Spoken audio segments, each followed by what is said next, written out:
Welcome back. In today's video, I'm diving into an intriguing part of my journey, my encounter with holograms. Before we get started, don't forget to like, subscribe, and share this video. It's a quick action that makes a big difference, and I truly appreciate your support.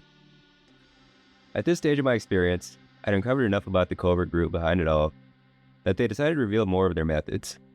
What followed were striking, overt demonstrations of holographic technology that left me both fascinated and questioning everything I thought I knew. These holographic displays usually happened in the evening. The first one took me by surprise when I walked into my living room and saw something truly peculiar. Eyes, floating in midair around the room. They weren't highly detailed, but still undeniably captivating. By now, I was used to strange occurrences like this, so I decided to experiment. I approached one of the eyes and with the slashing motion of my finger, ran it across. To my surprise, the eye split cleanly in two, its halves drifting away and fading into the ether. Amused, I joked with the group behind this to up the ante. "Send me a bigger challenge," I said. Almost instantly, a larger eye materialized across the room. Moments like these didn't stop there. They kept escalating. One of the most remarkable displays occurred 3 separate times. On the second occasion, the setup included information about real people I had no prior knowledge of until that moment. Before these events unfolded, the group would often shift the color of the visual static I see regularly, turning it into a soft blue hue. This seemed to be their way of signaling that a display was imminent. The first of 3 events began one evening.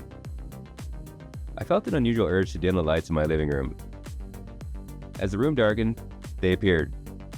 Bars or beams of black interspersed with shimmering blue lights that moved fluidly, almost like water. Tiny sparkling particles emerged within, adding to their mesmerizing effect.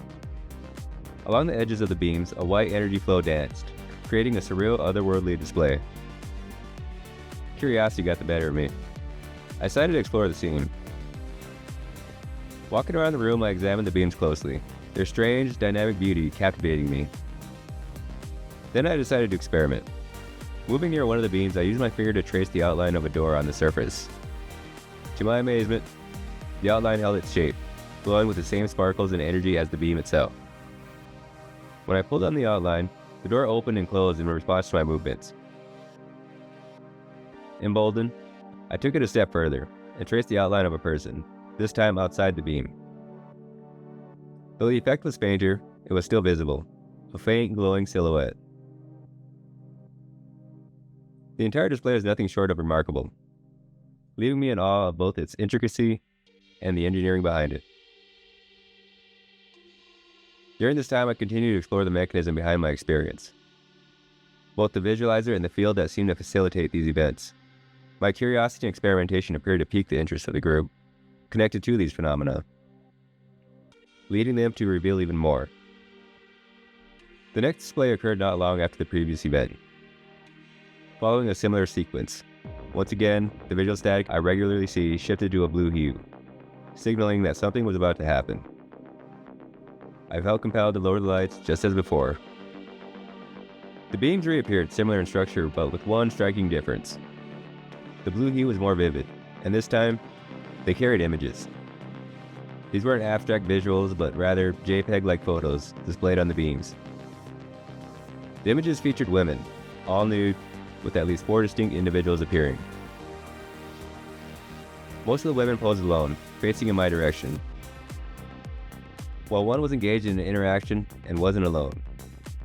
The presentation was striking and unexpected, adding yet another layer to the surreal nature of these displays. The display included a short, curly-haired woman alongside a blonde man, engaged in an intimate act. Oddly enough, this woman would later become someone the group ensured I could identify. It's a peculiar experience to first meet someone in such a context, nude and in holographic form. As the display continued, I felt the strong urge to leave my home. Before stepping out the back door, I closed my eyes and saw an animation in the visualizer. A side profile of the same woman, her hair blowing gently in the wind. Once outside, I had a sudden notion to look up known CIA psychics on my phone. Scrolling through the images, there she was. Jessica Brodkin, a former CIA officer who had served for 11 years before transitioning into work as a psychic medium. Her story intrigued me, and I was fortunate enough to speak with her personally. During our conversation, Jessica admitted she wasn't surprised by what I was shown, including the nudity, and remarked, "They did that? I figured they would." She did not confirm who they were. She did confirm that she had indeed been in a relationship with a blonde man, though he came later into her life at a later time. She also mentioned that both she and her boyfriend had felt as though they were being watched during their intimate moments. Jessica affirmed that whatever connection I had uncovered, we were tied to the same phenomenon. When I mentioned that the experiences I've encountered seemed to have a UAP link, she shared her perspective.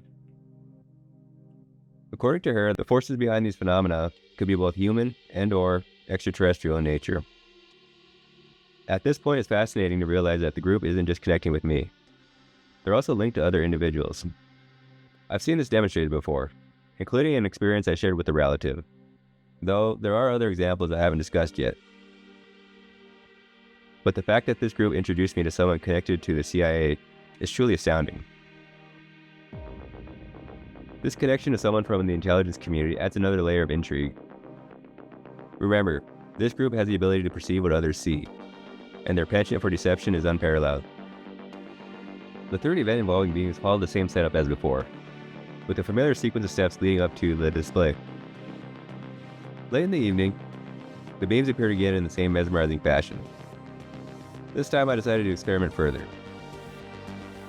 I wanted to see if the phenomenon would persist outside the confines of my home. So as the beams filled the room, I stepped out my back door and started walking down the alleyway. To my amazement, blue beams began to manifest around me, rising from the ground and descending from the sky. It was absolutely incredible. Even more astonishing, the streets were eerily empty. No one was around. I continued walking, circling the block, and the beings followed me every step of the way. As I approached my front door, I glanced up at the treetops and witnessed something truly extraordinary. A portal opening in the tree line. Its edges glowed a vivid blue, while the interior radiated a bright white. From this portal, yet another beam emerged, emerging dramatically before my eyes. It was a moment that left me in awe, pushing the boundaries of what I thought was possible. I'm not entirely sure what to make of this moment. Was it an intentional nod to concepts like Project Bluebeam? Or perhaps something closely related? I lean towards the latter, because this group often uses visuals to communicate concepts tied to what I've uncovered. For example, there was a time they projected an image of people in Tron-like suits outside my home. I later realized this was connected to the ideal of dreams as simulations, a topic I'll dive deeper into in another video. For now, I want to share one final example. A moment when the group produced a hologram seemingly just to play with me. This happened shortly after Christmas while I was taking down my tree. I've been reflecting on the transition from the VR medium to an AR medium. A thought the group seemed to pick up on. They mentioned wanting to see if the objects I had placed during that AR experience were still there. Of course they weren't. But it felt like the group was using it as an opportunity to have a bit of fun.